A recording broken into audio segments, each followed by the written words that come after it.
नमस्कार. मी नागपूरहून प्रवीण महाजन, एक जलअभ्यासक असून नुकताच मला महाराष्ट्र शासनाने डॉक्टर शंकररावजी चव्हाण जलभूषण पुरस्कार दिलेला आहे. आणि गेल्या जवळपास 35 वर्षापासून मी पाणी आणि पर्यावरणावर काम करत आहे. तर आजचा आपला जो विषय आहे तो क्लायमेट चेंज. आता हा क्लायमेट चेंज म्हणजे काय? हा सर्वसाधारण माणसाला वारंवार पडणारा प्रश्न आहे. आणि या क्लायमेट चेंजमुळे काय बदल होतात? क्लायमेट चेंजचा आपल्या वातावरणाशी, आपल्या राहणीमानाशी काय बदल होतो? ह्या सर्व गोष्टी सर्वसाधारण माणसाला माहीत नसतात. तापमान आणि हवामानाच्या विशिष्ट प्रकाराच्या रचनेतले जे काही बदल होत असतात त्यालाच क्लायमेट चेंज असे म्हटले जाते. हे बदल का होत असतात याचा कधी आपण विचार केला का? बिलकुल नाही.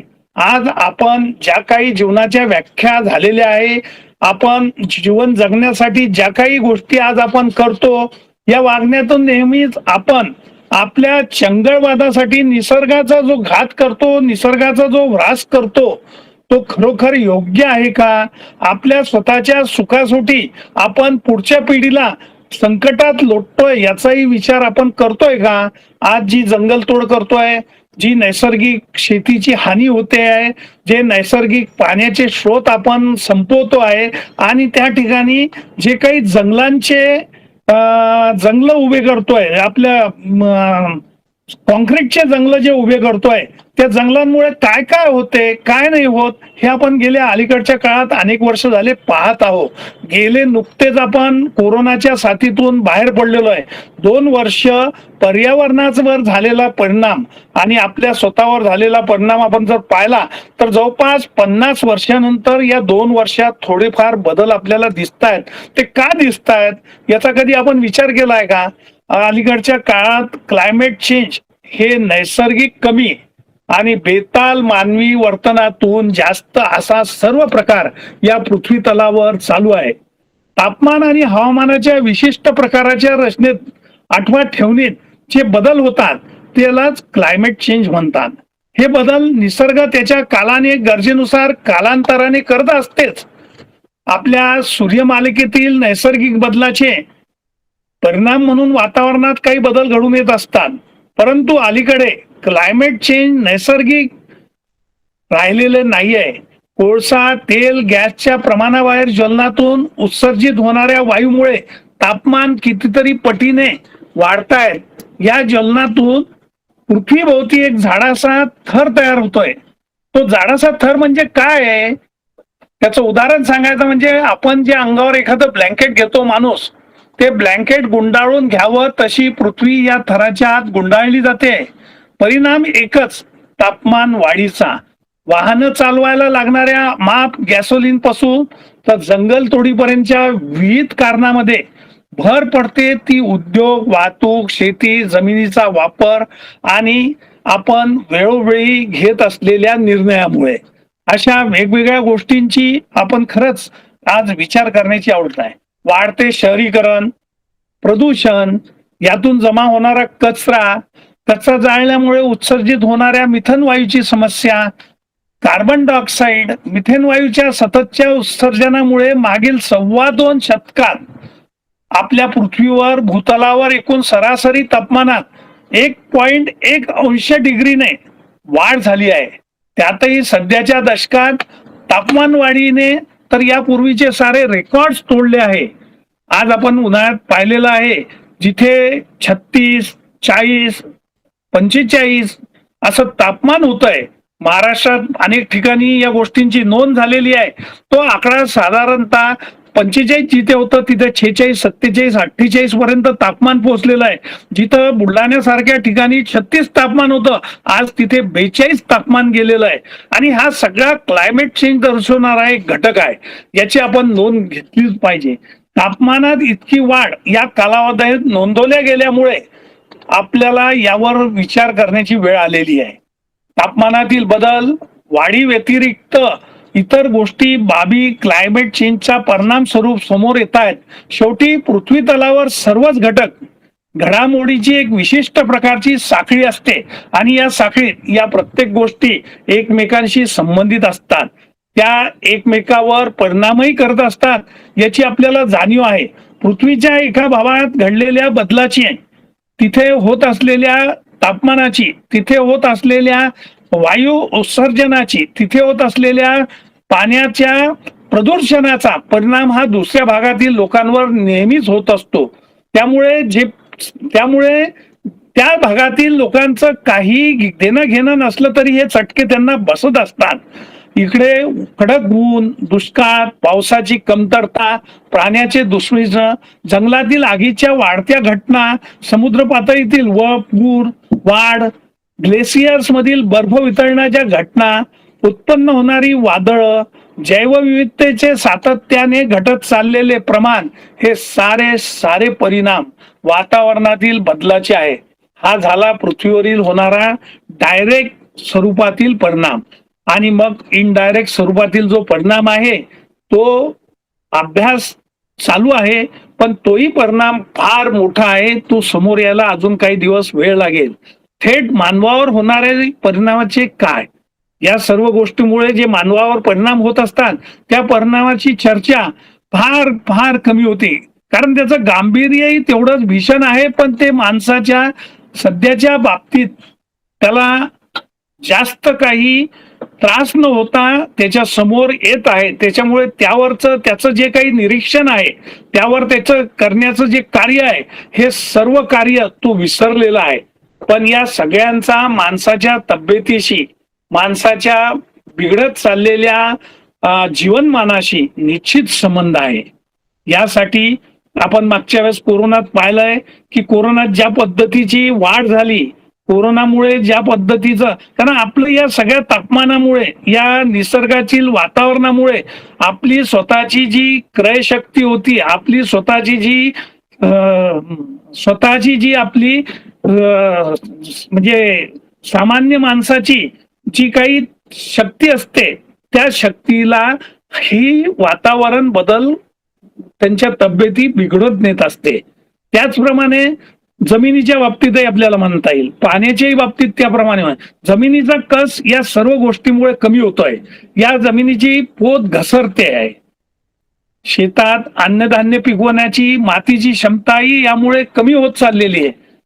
जाणवण्या इतपत नसला हा परिणाम, तरी एकूण मानवी क्षमतावर क्लायमेट चेंजचा नकारात्मक परिणाम होतोय. समुद्राच्या पाण्याने वेढलेल्या छोट्या छोट्या बेटावरील लोकांना समुद्र पातळीतील वाढीचा परिणाम स्वरूप इतरत्र स्थानांतरित व्हावं लागत आहे. या घटना आपण जर पाहिल्या तर या घटनाही खूप मोठ्या आहे. साधारणतः जिथे तिथे समुद्र आहे, समुद्राच्या आजूबाजूला छोटे छोटे बेट आहे, समुद्राच्या आजूबाजूला जे काही गावं आहे, आता आपण मध्यंतरी पाहिलंय पालघर, रत्नागिरी, कोकणासारख्या ठिकाणी जे काही पूर आले होते, त्या पुरामुळे समुद्रात झालेल्या पाणी पातळीच्या वाढीमुळे जे बॅकवॉटर आलं होतं, त्या बॅकवॉटरनी अनेक घटनांना आपल्याला सामोरं जावं लागलं आहे. या सगळ्या ज्या घटना आहे, या घटनामुळे त्या भागातील पाण्यातले खारेपण वाढत आहे, गोड पाणी नष्ट होत आहे. याही गोष्टी फार महत्वाच्या आहे. आणि असंच सुरू राहिलं तर भविष्यात क्लायमेट चेंजमुळे लोकांना जे स्थलांतरित व्हावं लागत आहे, या शरणार्थीची, क्लायमेट रेफ्युजीची संख्याही गंभीर म्हणावी इतकी वाढण्याची शक्यता आहे. आणि या दोन्ही भीतीमुळे व्यक्त होऊ लागलेली आहे की जर समजा या क्लायमेट रेफ्युजीची संख्या जर वाढली तर हा ताण कुठल्या तरी 1-2 शहरांवर, आजूबाजूच्या शहरांवर पडू शकतो. आणि हा ताण जर कमी करायचा असेल तर आपल्याला तापमान वाढीतील नोंदीकडे निश्चित जावं लागेल. मध्यंतरी युनोने एक अहवालात असं म्हटलं होतं की सरकारी सामाजिक संघटना यांनी यातून समोर यायला पाहिजे. सध्याची जी 1.5 म्हणजे 1.5°C जी वाढ आटोक्यात आणायचा हा सगळा खेळ चालू आहे. आणि हे जर साधारणतः 1.5°C आत रोखून ठेवण्यात आपण अयशस्वी झालो तर कदाचित पुढे मानवाच्या बचावाची शक्यताही कमी आहे, असा हा युनोचा एक अभ्यास मध्यंतरी आला होता. युनोच्या या अभ्यासानुसार अनेकांचं कर्तव्य आहे, अनेक देश याच्यामध्ये सामील झालेले आहे, वेळोवेळी यावर परिषदा पण झालेल्या आहे. पण साधारणतः गांभीर्याने घेणारे फार कमी लोक आहे. त्यामुळे तापमानातील वाढ रोखून धरण्याचे मोठे आव्हान सर्वच देशासमोर सर्वांसमोर आहे. आता या तापमानात हा अमुक एक बेकसूर आहे, अमुक एक कसूर आहे, हे म्हणण्यात काही अर्थ नाही. बेकसूर कोणीच नाहीये. कमी अधिक प्रमाणात सारेच जबाबदार आहेत आणि या परिस्थितीत जागतिक औद्योगिक दृष्ट्या प्रगत देशात होणारे कार्बन उत्सर्जन तर धोक्याची घंटा वाजवणारे आहे. ते धोक्याची घंटा आज वाजवत आहे. उत्सर्जनाच्या प्रमाणावरून विविध देशाची विभागणी करावी तर ती विचित्र वाटते. तापमानातील वाढ 1.5 सेल्सिअसच्या आत रोखून धरायची असेल तर जमिनीखालील इंधनांच्या उत्खननात किमान 6% घट आवश्यक आहे. ही जर 6% घट आवश्यक आपण राखण्यास असमर्थ ठरलं तर भविष्यामध्ये फार मोठा संकट येईल आणि निसर्गाची जी मूळ रचना आहे ती जपण्याचा प्रयत्न जर झाला तरच लोकांचे, घरांचे, उद्योगांचे, व्यापारांचे, पायाभूत सुविधांचे, नैसर्गिक इकोसिस्टीमचे संवर्धन होऊ शकणार आहे. आणि या उपाययोजनासाठी खूप मोठ्या प्रमाणात आर्थिक गुंतवणूक लागणार आहे. खरं तर पर्यावरणासारख्या याच्यात गुंतवणूक करायला अनेक देश मागे पुढे पाहत असतात. कारण या सगळ्या काही उपाययोजना आहे ह्या खूप महागड्या उपाययोजना आहे, पण त्या केल्याशिवाय पर्याय नाही. त्या अंमलात आणल्यात नाही तर त्याहूनही महाग आपल्याला पुढचं जीवन पडणार आहे. जवळपास 1970 ते 2020 दरम्यान देशात हवामान बदलाच्या 350 घटना घडल्या आहे.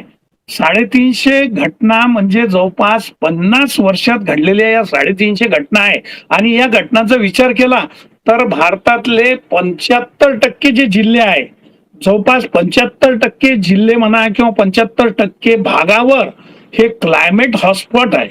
आणि याचा विचार केला तर याचा जवळपास प्रतिकूल परिणाम जो दिसतोय 27% भूभागावर याचा प्रतिकूल परिणाम दिसतो आहे. या हवामान बदलामुळे नैसर्गिक आपत्तीचे दरवर्षी सरासरी जे नुकसान होत आहे ते आकडे जर आपण पाहिले ते आकडे मिलियन मध्ये आहे. जवळपास भूकंपात 19, चक्रीवादळ 427, वादळी लाटा 727, तुस्मानी 1160 आणि महापुरात 7472. हे नुकसान किती वाट लावून गेले. या सर्व गोष्टीचा जो परिणाम झालेला आहे तो परिणाम पाहता आपल्या अर्थव्यवस्थेवर, भारतासारख्या अर्थव्यवस्थेवर गेल्या 20 वर्षात जवळपास 79 ते 80 बिलियन डॉलरचा फटका आपल्याला बसलेला आहे. म्हणजे आपल्याला पर्यावरणाच्या बाबतीत ज्या काही आर्थिक परिस्थितीला सामोरे जाऊन ज्या काही सुधारणा करायच्या आहे, ज्या काही योजना उपाययोजना योजायच्या आहे, त्यासाठी लागणारा जो पैसा आहे तो या घटना पाहिल्यानंतर असं लक्षात येईल की तो पैसा या घटनेपेक्षा निश्चितच कमी आहे. त्यामुळे प्रत्येक देशाने, प्रत्येक शहराने, प्रत्येक व्यक्तीने यासाठी थोडंफार योगदान देणं आवश्यक आहे. म्हणजे यातील कुठला पर्याय आता आपल्याला निवडायचा आहे हे माणसाच्या आपल्या हातात आहे. पण मित्रांनो, मी निश्चित एक गोष्ट आपल्याला निश्चित सांगेन की जर आपण निसर्गाचा ऱ्हास संपवला नाही, मग यासाठी फार छोट्या छोट्या गोष्टी आपल्याला करण्याची आवश्यकता आहे. सुरुवातला आपण हे लक्षात घ्या की निसर्ग जर वाचवायचा असेल, पर्यावरण जर शुद्ध ठेवायचं असेल, पर्यावरणातले बदल हे माणसाच्या यशाला, माणसाच्या आरोग्याला आणि माणसासाठी जर लाभदायी करायचे असतील तर प्रत्येकाने थोडाफार तरी निर्णय घेऊन कार्याला, कृतीला सुरुवात करायला पाहिजे. काही खूप जास्त आपल्याला करावं लागत नाही. आपल्या प्रत्येक भारतामध्ये साधारणतः प्रत्येक घरी आपण 5 झाडं जरी लावले, प्रत्येकाने आपापली जबाबदारी म्हणून 5 झाडं जरी आपण लावण्याचा प्रयत्न केला तरी या 5 झाडामुळे भारताच्या लोकसंख्ये इतकं जवळपास आपलं झाडं असतील, वन असतील, उद्यानं असतील आणि त्याचा फायदा निश्चितच आपल्याला होईल. त्याचसोबत जे दगडी सिमेंट कॉन्क्रीटचे जंगल आपण उभारत आहे, ठीक आहे, विकास हा आपल्याला आवश्यक आहे.